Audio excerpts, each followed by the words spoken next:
Tonight, our main speaker is Mike. Please help me welcome Mike to the stage.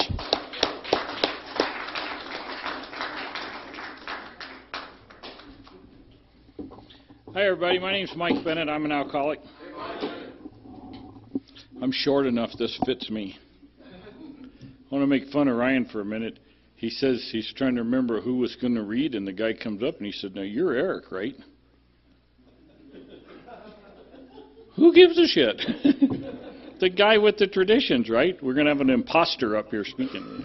I just thought that was funny. Nobody else apparently thought it was very funny. But Paulie, thanks for talking. I see all these empty seats tonight. It must be because they knew you were coming. Couldn't be me. So, Francis, it's good to see you. I haven't seen you in a long time. So, I got sober January 26, 1992. And to help you with the math, that means this last January I celebrated 27 years of sobriety. And I know I don't look old enough or young enough, old enough for that. But I got sober when I was 26 years old. And I tell you that because I look around the room, there's a lot of young guys and girls getting sober today. And back when I got sober, there are people sober my length of time who say things like, this girl's back here saying, shh. There are people my time of sobriety who say, well, when I got sober, there was nobody under 50 in AA, and it was bullshit then, and it, will probably always be. There were people younger than me getting sober back then, 27 years ago. There was a man in our group that had 10 years of sobriety, and he was 26, same age as me, but had 10 years of sobriety. And there were people 17, 18 years old getting sober back then, and I don't know if they stayed sober or not, but AA helps anybody who's done drinking. That's really what it's all about. And I struggled with the idea of being an alcoholic the 10 hard years that I drank from 16 to 26. And people told me out there in the world, they said, Mike, your problem is drinking, and if you'd stop drinking, your life would get better. And somewhere along my late teens, I decided to try that because I was in a lot of trouble, and I stopped drinking for a little while. And I found out that those people were wrong. Stopping drinking had no impact on my life at all except to make it more unbearable. It made me miserable. The longer I stayed sober, the worse I got. It started out with just a little bit of irritability, and then it turned into like a frustrated attitude, which eventually just turned into kind of an angry personality and then to rage. And that's the way I lived all the time. And why would anybody want to stay sober when that's what sobriety gives you? That's the way I felt. So I started drinking again. And with drinking eventually comes trouble, but at least in the beginning, it gave me some relief from sobriety. And that's what was wrong with me. Those people intended well, but they were wrong. Drinking was not my problem. My problem was being sober too long. Now, I didn't know why, and I couldn't understand why I had such a struggle with controlling my alcohol. Some guy said in a meeting after I was sober for a little while, I'm glad that baby got some booze. Look, he's laying back with a bottle now. He's good. I was wondering how long he was sober. He's not. A little bourbon in him. He's good. Anyways, so somebody said that halfway through my second drink, everything came together and was perfect, and I could identify. Because that's what happened with me. I'd take a drink, I'd be about halfway through my second drink, and everything would come together, it would line up, and the universe was absolutely perfect.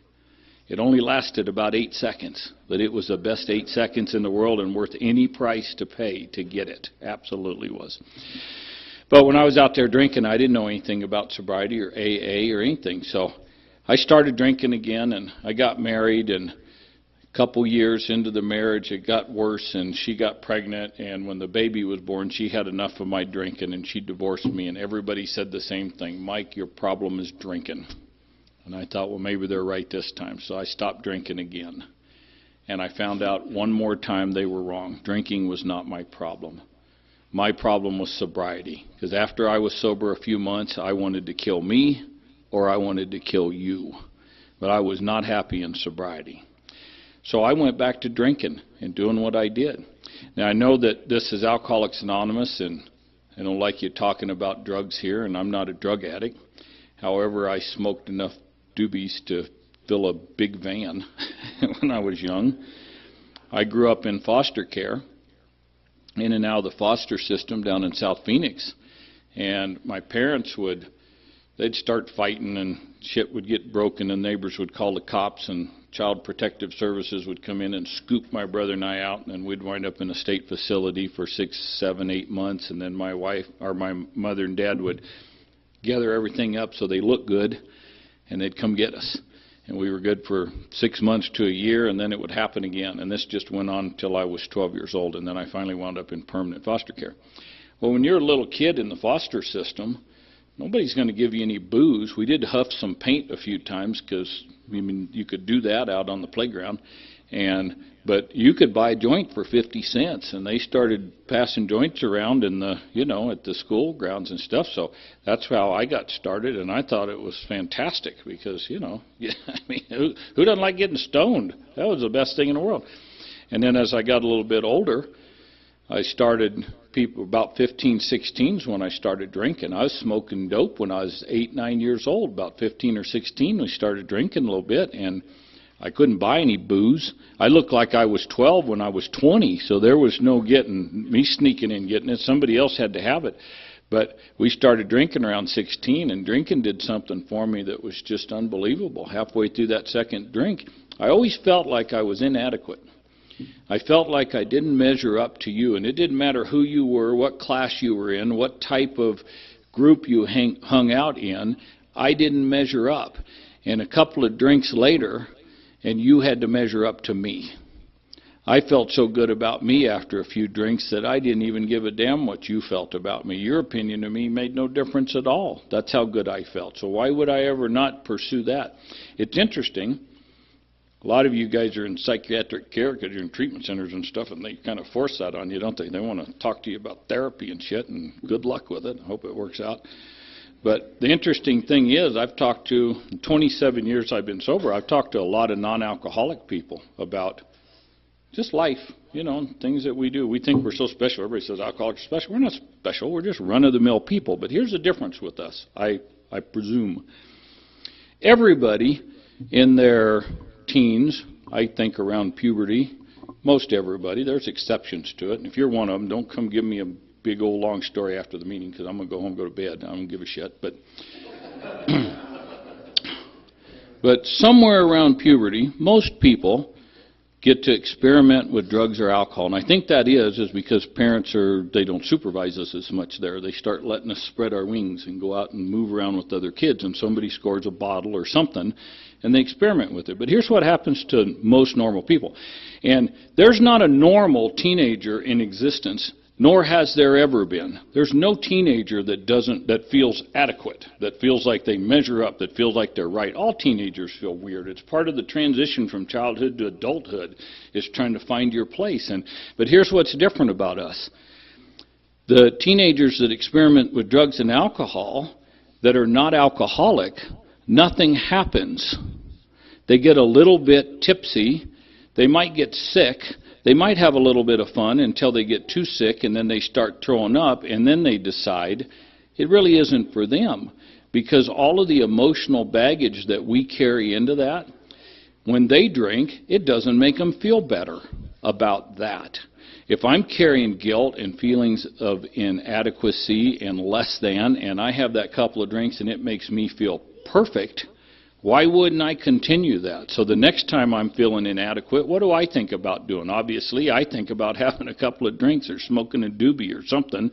What do they think about doing? Not that. So they might try overeating or sex or gambling or all these other things that are wrong. And if they don't find anything that helps them, they might actually sit down and talk with somebody like a school counselor, a friend or family member, clergyman or somebody like that and say, hey, I don't feel good. What don't you feel good about? Well, I got these things that are happening in my life. Well, that's normal. And they have these conversations, and all of a sudden they start to realize that maybe I'm okay. Maybe this is normal, and these are just things people go through. And they begin to mature emotionally just a little. And the next time something bad happens emotionally in their life, they turn to somebody because that's what worked for them, and they talk about it, and they mature just a little bit, emotionally. And that's the way the normal progression of life happens for people. But people like me, and I presume like you, I have a couple of drinks, I feel perfect. Next time I'm carrying some emotional baggage around, why would I think about talking to somebody? What kind of boob would do that? I go have a couple of drinks or smoke a doobie and I'm good. And I just put it aside, and that's the way my life goes. And that's really the only difference in me and everybody else out there in the world. It worked for me. Now, I didn't drink and drink and drink and drink for all these years and finally cross this invisible line that we confuse so much in the big book in AA about we cross this line and become alcoholic. That's the biggest bunch of crap I ever heard in my life. The book doesn't even say that. I started drinking early, and it did this magical thing for me that diagnosed me as an alcoholic right then. And because I'm an alcoholic, I drank and drank and drank and drank until I ruined my life and everybody's around me. I was an alcoholic before I ever took a drink. That's why it worked for me. I couldn't, if you're not alcoholic, you can't drink enough to become alcoholic. I know more addicts that have come through Prescott because we're like the addict recovery center of the world, maybe. Quite possibly. I'm not even being sarcastic. Prescott is like this huge place for this, and everybody comes from all over the world. And I'm glad to see all you guys because I get to meet people from Virginia and Wisconsin. Who drinks in Wisconsin, for Christ's sake? They have like 1 hour of sunshine a year in warm weather, so that's the only time they don't drink. The rest of the time they drink. But anyways, so I don't even know what I was talking about now. Oh, capital of treatment, right? So I know lots of people that still live in this town who were addicts or alcoholics. They came here, they went through treatment, they got separated from drugs, from their substance, and they decided to stay in Prescott, because why wouldn't you? Isn't Prescott the most beautiful place in the world? I just love Prescott. I grew up south of here, and I just think it's wonderful, and I came back home here when I could. So, but they stay in Prescott, and 5 years later, you see them, and they're having an occasional drink. And it doesn't seem to be ruining their life. Why is that? How can they do that? It's simple. Just because they got addicted to opiate drugs doesn't make them an alcoholic. They need recovery, there's no question from that, but non-alcoholic people separated from drugs for a long enough period of time recover. And they're fine. They're no threat to AA like all these old-timers that Paulie and I know. And Tom, they just hate addicts and alcoholics. I don't. I love you guys. We don't know if you're alcoholic or not. You don't know if you're alcoholic or not. But if you're not alcoholic, you're just a drug addict who's physically addicted. Once separated for a long enough period of time, you'll recover. Eventually, you'll get bored with us. We don't have anything to offer you, and you'll quit coming. That's what happens. And you'll go on to your normal life. And you might say, I'm staying away from opiate drugs because those bitches addict me. And they don't work out very well. But I can have a glass of wine once in a while. And I know lots of people that do that, and they're fine. You may be one of them. If you're like me, though, the only instructions in the big book for determining whether you're an alcoholic or not says, step over to the nearest bar room and try some controlled drinking. Try it more than once. This whole idea about don't drink no matter what, I don't give a shit. Drink all you want. We're not here to get you to quit drinking. My sponsor used to tell me all the time, drink. If you don't want to do what I'm telling you to do, go drink. And I'd tell him, Mickey, I don't want to drink. And he'd say, well, then shut up and do what I'm telling you to do. And so I did, and I started getting better. But the big book tells you to drink. If you're not sure that you're an alcoholic, step over to the nearest bar room and try some controlled drinking. Try it more than once. And if you determine for yourself after a period of time, it ain't for me because I can't control it. And that's the invisible line they're talking about. Eventually, we cross this line where we lose control of our alcohol. Now, for me, I've heard people in AA stand at podiums and say, I took my first drink when I was 4, and I went into a blackout, took a plane to Europe, got married, had some kids, got divorced 42 times, and went to 38 treatment centers, and never could control it from day one. I think that's all crap. I think all of us, when we first started, could control our drinking for a period of time. If something happened important enough for us that we had to stop so we didn't get in trouble early on, I think all of us could control it. But the day came, for me, I suppose for you, that once I took a drink, there was no telling what was going to happen to me. Absolutely no telling. And I can remember those days. I would say no to that first drink because I knew that you'd have to strap my ass to a chair to keep me from going until it was over. And I'd wait to start drinking until I could just go to the end, because I knew I couldn't control it. And one drink would never be enough for me. I had crossed that line, and I'd lost the ability to control my drinking. So, if you're new and you're not sure what you're doing, who cares? Keep coming to AA. Keep coming to meetings. My buddy that was 10 years sober when he was 26, got sober when he was 16, he said, I always tell all newcomers, if they want to drink or smoke dope and go to meetings, do both. Eventually you'll stop one. and I think that's so true. Eventually you'll give up on one of them. But anyway, so I tried to quit drinking a few times and realized those people were wrong. But after my second divorce, my second set of kids, I finally decided something had to change in my life. And I didn't know what it was going to be, but something had to change. And being raised in foster care, I didn't have a good example, really, of parenting and of structure. I never went to church one time in my entire life until I was sober 2 years before I ever attended a church service. So my foster dad that finally took me in when I was 12 years old, he was a veteran of 2 tours in Korea, 2 tours in Vietnam, and the revolution of the Dominican Republic. He was a trained killer, and I looked up to him and thought he was the most fascinating man I'd ever known in my whole life. He was 82nd Airborne Green Beret, Special Forces, just a badass guy. And he said to me, he was an atheist. So what did I become immediately? I became an atheist. I decided right then that that's what I was going to be, that guy. I was going to look up to him and be that way. I'd never been to church. I didn't know anything about it, so I told everybody I was an atheist. I wasn't even sure what that was. I look back on it now and I realize I was really an agnostic. I was confused and didn't understand it, but I told everybody I was an atheist. So one of my cousins, in and out of AA for, 20 years, finally died drunk. But when he would get sober, when he was drinking, he was my buddy, because I'd go drinking with him, and he was a pretty cool dude. But when he would get sober, he would get on this religious kick, Bible-thumping kick, and he would just become one of those psycho-religious Bible thumpers. And so I stayed clear of him. Well, one day, I'm picking him up to go on a drunk, and we're in his bedroom because his wife is in the other room screaming at us, so we're in there packing his shit so we can sneak out the back and go drinking for a couple of weeks. And as he's moving his stuff around, he comes across this big book. And he looks at me and he said, this isn't for me, but it's for you. And he hands me this book. I didn't know anything about the big book. I didn't even know what it was. So I just put it under my arm and grabbed his suitcases and shit. And we sneak out and we get in the car and we go off on our drinking like we do. And we'd be gone for weeks at a time. And I didn't care if she was mad because I wasn't going back home with him. What do I give a shit? But I threw that book in my truck. And it stayed there for car to car to cars. I went to a bunch of cars, as we do, right? The car with 3 different colored fenders and 2 tires that are bald. And, yeah, I had that car many times, many different color car.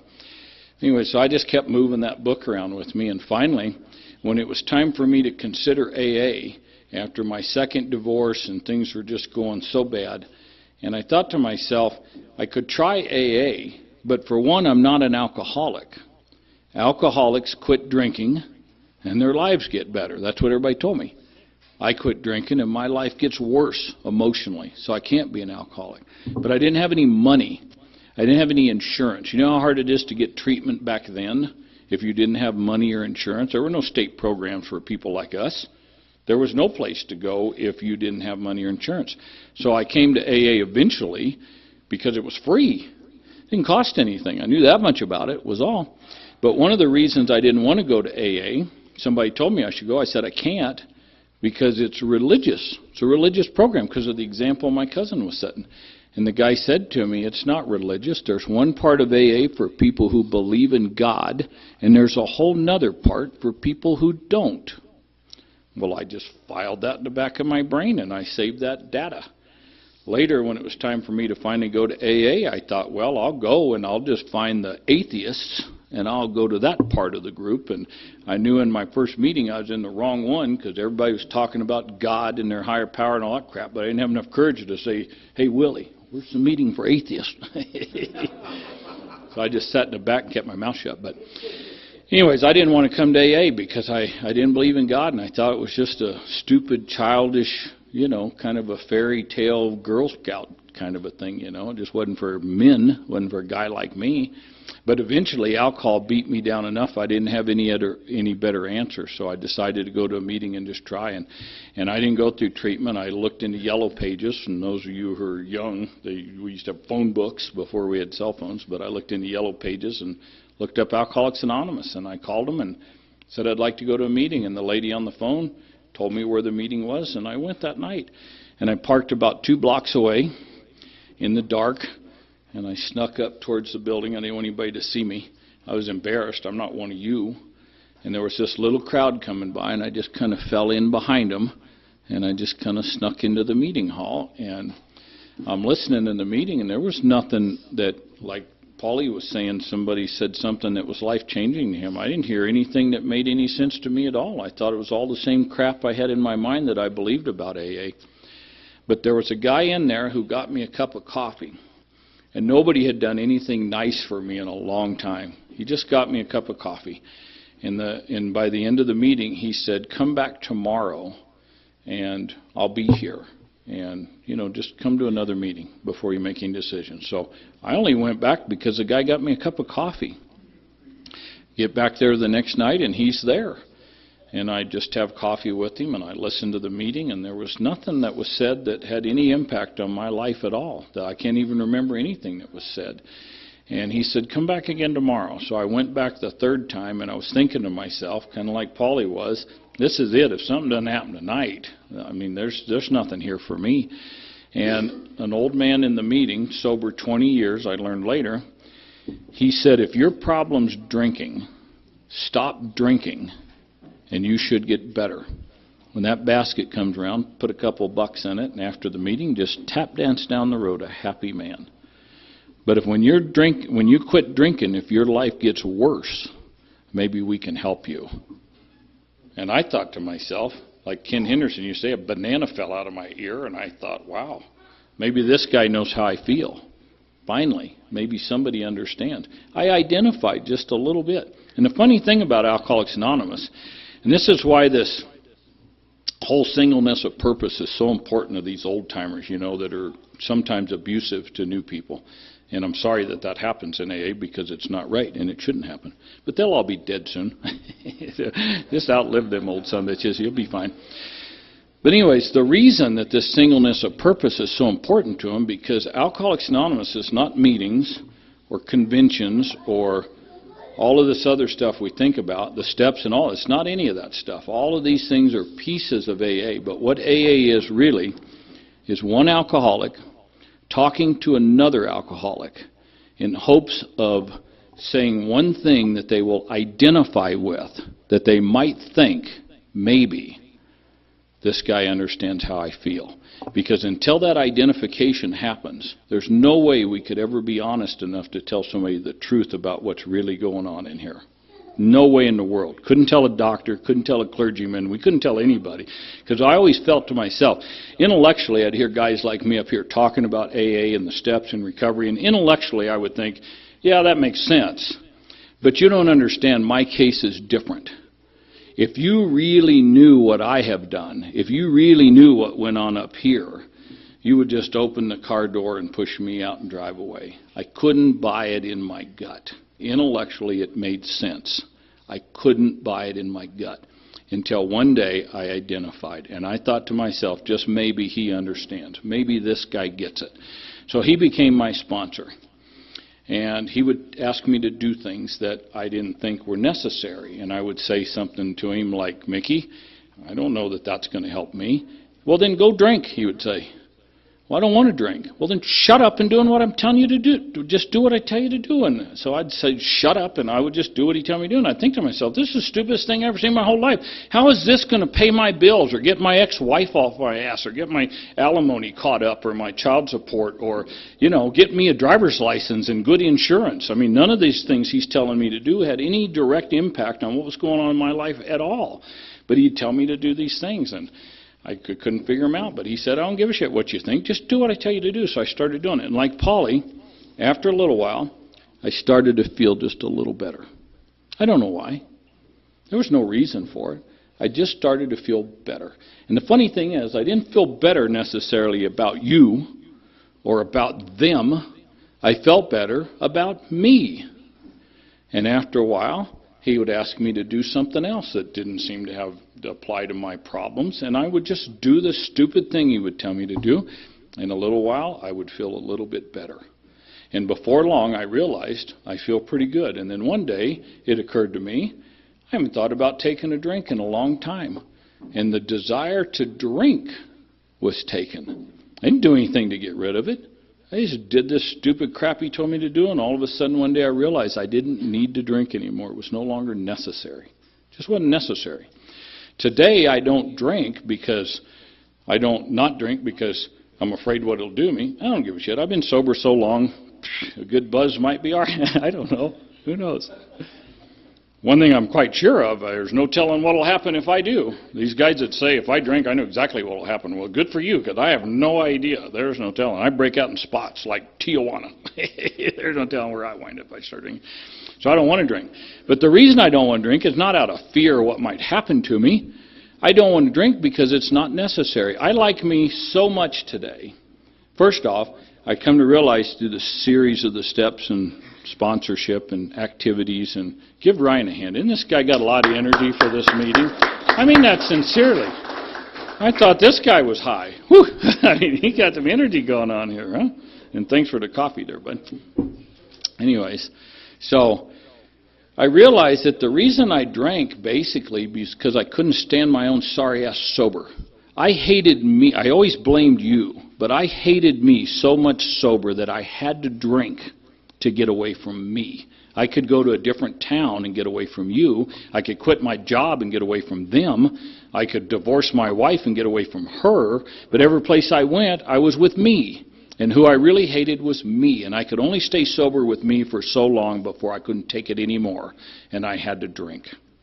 Today I don't drink because I like me so much that I not only don't need to drink over me, but I don't even give a damn what you think of me. I like me so much your opinion doesn't count. If you like me, I'll take it. It's a bonus, but it's absolutely unnecessary for my serenity. I am happy today because I was listening to this speaker in Los Angeles one time. She was a hooker, and she was from Philadelphia, and she'd introduced herself. I don't remember her name. She introduced herself. My name's so-and-so, and I'm an alcoholic from the city of brotherly love, and I some kind of loved them brothers. And I thought, I like this chick right away. And she tells this whole big long story about how she was living on the streets and she was selling her body to get drugs and all of this stuff. And then finally, she wound up pregnant years later with one of these guys that she was a hooker with. And she had to do something with her life. And so she got sober and she joined AA. And she tells this whole long story. And then at the end of her story, one of the things she said, though, that had an impact on my life, if you want to quit feeling like shit, you got to quit acting like shit. And that was everything I was learning in AA. What's wrong with me really is my fault. I don't like me because of the way I've been behaving. Not because of the way I think. Not because of the way I feel. I don't like me because of the way I act. My behavior had gotten so bad that even I couldn't live with it anymore. I just couldn't stand me. It's funny that every one of us are built with this idea of what we should measure up to within ourselves. It's like we have our own measuring device of what kind of person we expect ourselves to be. And when we fall short of that, it's more devastating to us than the people around us, absolutely. And once I learned that in AA, I just learned that all I have to do is become the person, or try to become the person, that I would look up to. And when that started to happen, not because I was actually trying to do that, it's because I had a good sponsor helping me do things that took me along that path. One day I realized I'm not the person I want to be, but I'm damn sure not the person I used to be, and at least I'm headed the right direction, and there's hope for me. And when that happened, I no longer needed to drink. So I fight along for, hey, what time's this meeting over? Because how do you have 2 10-minute speakers? Jesus, there's so much time in the middle with breaks and reading and shit. There's no time for me. 8:30? One time I was in Atlanta giving a talk, and there was a guy sitting where Francis is, and he had this sign that said 2 minutes. You know, you were up. And he was on that side of the room, so when he lifted his sign, I just moved to this side of the room, and I didn't talk to them anymore. I just talked over here. I never looked at that summit again, you know. Anyways, So, seems like that's a little too long. Are you just being nice to me, Kurt? All right, I'll be done by 1/4 after. Mickey also taught me that the mind can only absorb what the ass can endure. So let's not run over tonight. Anyways, so I'm fighting with this whole religious thing, and luckily I had a sponsor who knew about AA. And if you've got a sponsor who tells you you've got to find God or you've got to find a religion or something or you can't stay sober, I'm here to tell you in my experience that's crap. I didn't believe in God. Mickey said, do you have a higher power? I said, no. He said, you think I'm doing better than you? And I said, obviously. He said, great, I'm your new higher power. Congratulations. And Mickey was my higher power. He was sober 20 years. He was doing fine. He had a job. He had a business. His family seemed to love him. Everybody in AA respected him. Okay, I'm just going to do what Mickey tells me to do. And I did that for a few years. And then eventually he said, what are you going to do if I get drunk? And that had never occurred to me that he could get drunk. Never even occurred to me. What would I do then? That was kind of a devastating thought at my sponsor. So then I decided, well, screw him. I'm going to make AA my higher power. What's the odds of all of you bastards getting drunk at the same time? That's pretty slim, right? I don't know. We're in Prescott. It could happen. It could. I don't know. Is that Polly and Tom? They'd be all right. Probably. Anyways, so that was my higher power for years and years and years. So about 2 years sober, I decided that I was going to try to figure out this whole religious God thing. And I went on this quest of starting to read about religion. And nice thing for a guy like me, I wasn't raised in any particular faith. Like if you're raised Christian and you study Judaism, it's kind of blasphemy, right? But not for a guy like me, because I was a heathen. I could study anything I wanted, and nobody judged me more than just being a heathen. So I studied Judaism and Christianity and Buddhism and the Muslim religions and Mormonism, the Mormon religion. I just read about all of them and didn't really become a student of any particular one, just a student of religion in general. And here's the thing I learned after 10, 12 years of doing that. And I put a lot of energy into this, trying to find my spot. And I finally realized that the base of every religion out there is similar in that they all believe you should just be nice to one another. Don't kill each other. Don't sleep with each other's, other significant others. Don't steal shit. Don't lie to people. Just basically be a good person. Now, all the ritualism gets caught up with every one of them, and then all the battles for power and greed and all that bullshit. But take all of that out, and it's very simple. Just be nice to each other and try to live a good life. So I decided, well, that's what I was going to do, and AA was going to be my church. And I was just going to live by the principles of AA and be a member of Alcoholics Anonymous. That's it. So nothing real fantastic happened till about 18 years sober. Finally, about 15 years sober, I gave up on studying religion and I said a prayer, which I never did because prayers seemed to me then silliness. And an old AA speaker one time let me off the hook of it. He said, if you believe God is either everything or God is nothing, I'm going to believe that God is everything. And if God's everything, He hears everything and He sees everything, which means every thought and every action is a prayer. So I live in constant prayer. And He let me off the hook. I didn't pray anymore because I was just going to live in constant prayer. And that's what I did for years and years. But about 15, 16 years sober, I finally surrendered to the idea. All of these years of study, I still don't know any more about religion or God than I did when I started. And I put a lot of effort into it. So God, if there is a God, I give up. If there really is a religion, there really is something I'm supposed to know, I'm going to wait for you to tell me. And until then, I'm just going to be a member of AA in good standing. That's what I did. About 18 years sober, I finally had my spiritual awakening. And you think to yourself, oh good. You mean it only takes 18 years to have a spiritual awakening? Yeah, well, some of us are slower than others. You might get it right away, I don't know. But 18 years it took me. And finally I had this spiritual awareness where I finally had a God of my understanding revealed to me that I came to love and nurture and still believe in today, 9 years later. So, and thank God for that because I really did need that, but it took all of that for me to get there. So at about about, I don't know, 5.5 years ago. I'm doing really well in AA, doing really well in my family. My career's, I'm overpaid. I make way too much money. I have enough money in my pocket right now to probably get us all drunk and keep us that way for quite some time. I'm not gonna, because I'm cheap too. But everything's just going my way. I'm sponsoring a lot of people. I'm traveling around talking, and I've got a great job and career, and my wife loves me, my children love me. Everything's just as wonderful as it can be. And I get a call one day on the road that my youngest son had been brutally murdered. He was dating a girl in college. It was the Romeo and Juliet love affair. They just absolutely madly in love with each other. And her ex shows up at the college dorm with a pistol, shoots her 8 times, shoots him 5 times, and he walks over and sits down and shoots himself in the head, kills himself. Everybody's dead. Nothing anybody can do about it. And I'll tell you about my youngest son. He absolutely loved his daddy. I'd travel all week, gone working, and then on Sunday I'd be home, and he would come over, like most kids, to eat food out of my refrigerator and to get his mother to wash his clothes, and he was a typical, teenage mooch.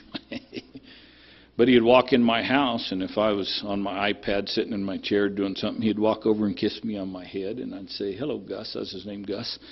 And he'd go do whatever he was doing, freeloading off of me. And then when he'd leave, he'd kiss me on my head, and he'd go do something. And later he'd come back, and he'd kiss me on my head. And after a while, I'd be like, "Knock it off, goddammit. Get away from me."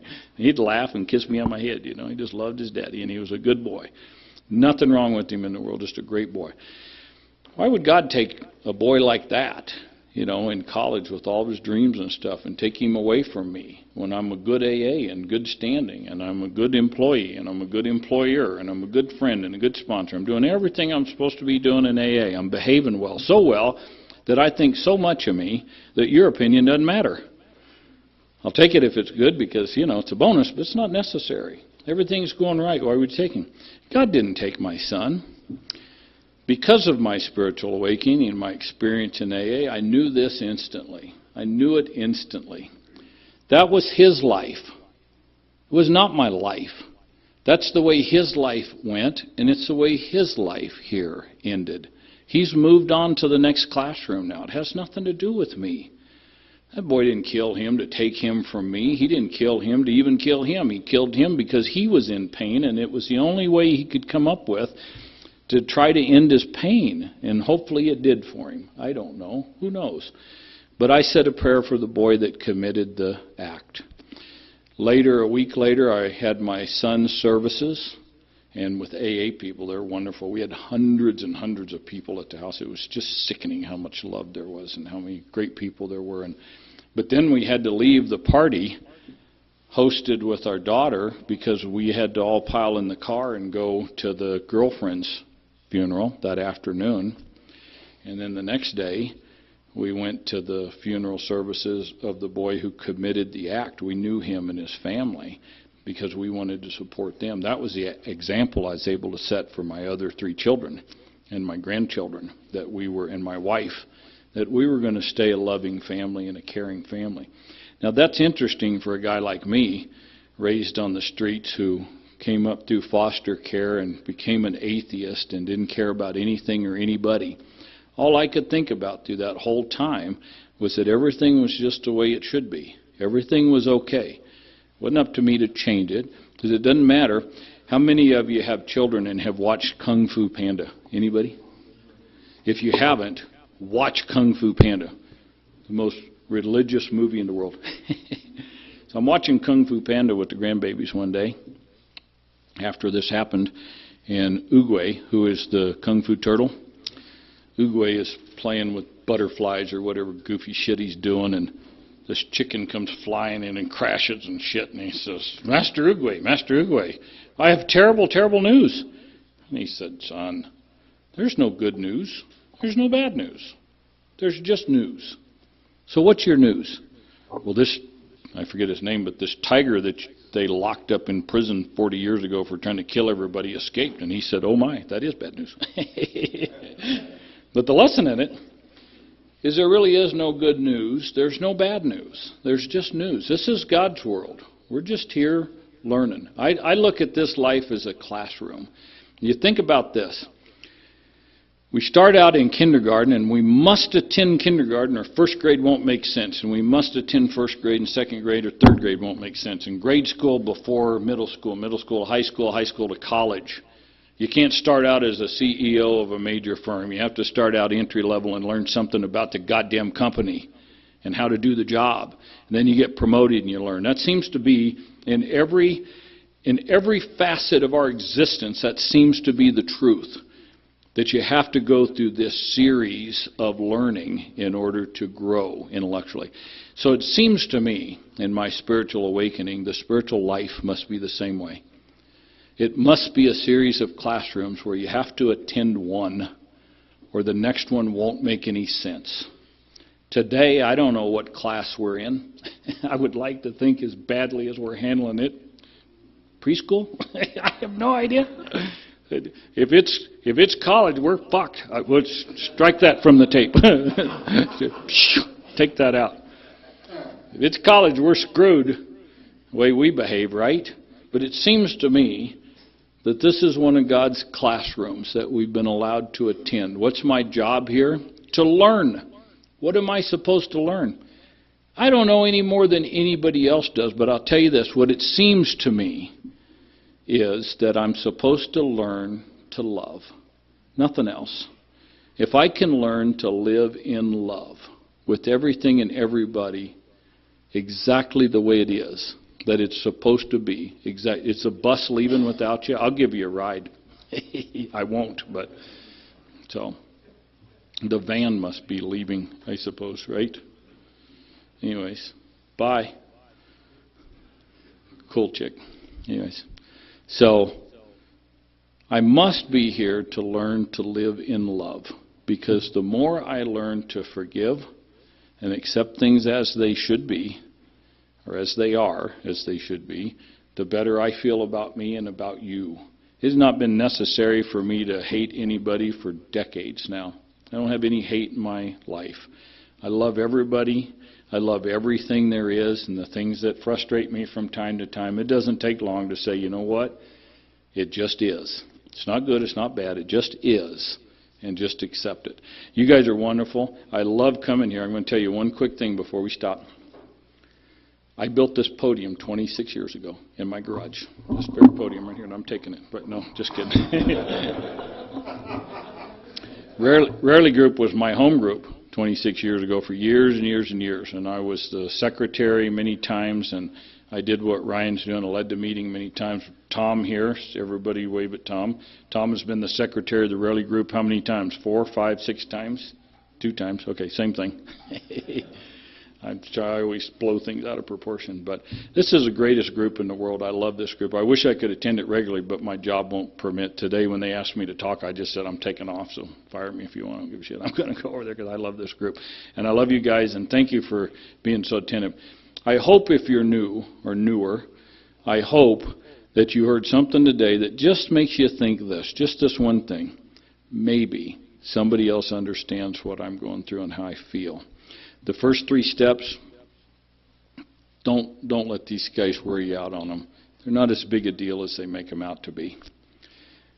Is your life screwed up when you drink? Is your life screwed up when you're sober? Yeah, first step's done. Do you think maybe we can help? Yeah, second step's done. Third step, think about this. I said that completely wrong. First step. We admitted we were powerless over alcohol. It's unlikely that many of us in here fight that. Would you agree? But the second one always disturbed me, that our lives had become unmanageable. That our lives had become unmanageable. What the hell does that mean? Until finally Mickey said to me, think about it like this. Admitted we were powerless over alcohol, that our emotions had become unmanageable, and you'll be fine. Thanks.